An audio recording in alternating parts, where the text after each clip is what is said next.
So look what happened to our plants. This is the pepper, the red bell pepper, and then this is the mini, I think mini lemon, kiwana, no, not kiwana, I don't know. And the tomato here, oh no, this is like $5, guys. So I'm gonna put this one in the mud room. Ay, ay, ay. This is expensive. My goodness. I don't even know if this is gonna survive. It was a surprise. Snowing last night. Yeah, yesterday was a very sunny day. It was a nice day. My husband just blogged about this one. So, the blueberries.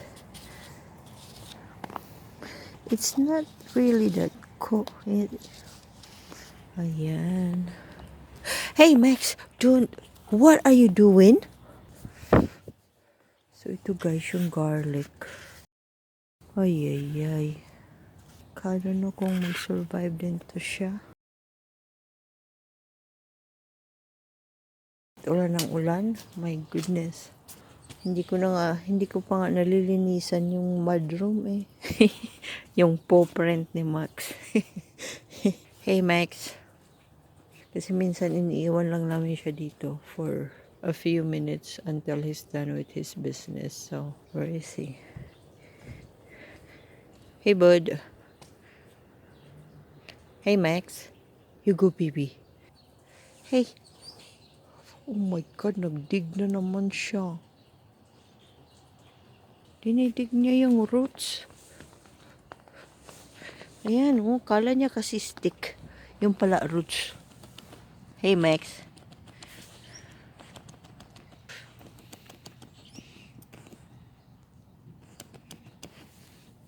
Let me see. Yung mga rocks, wala naman dyan, oh. Nothing. Hey, bud.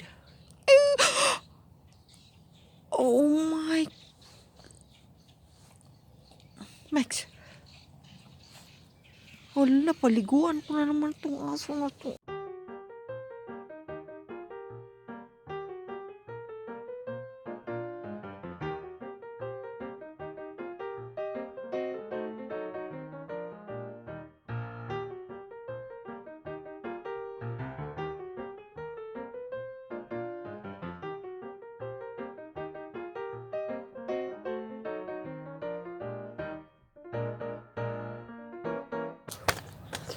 Oh my God, yung mukha ni Max. Puno ng snow tsaka mud. Are you done? Come on. May gripo kami dito sa labas, guys. Kaso lang, hindi pala siya nakakonect. So, yung asawa ko, i-connect niya this summer. This summer pa. So, nag-i-give muna ako sa loob. Come here, Max. You want a bone? Come on, let's go. Yeah. Over here. Over here. Ay, ay, ay.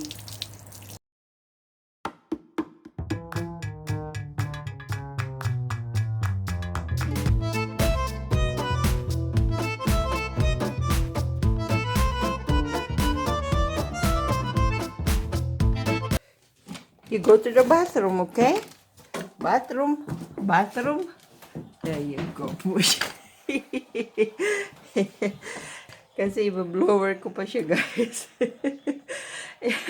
Yeah, i-blower ko siya. Punasan ko pa siya na maigi. Tapos i-blower ko.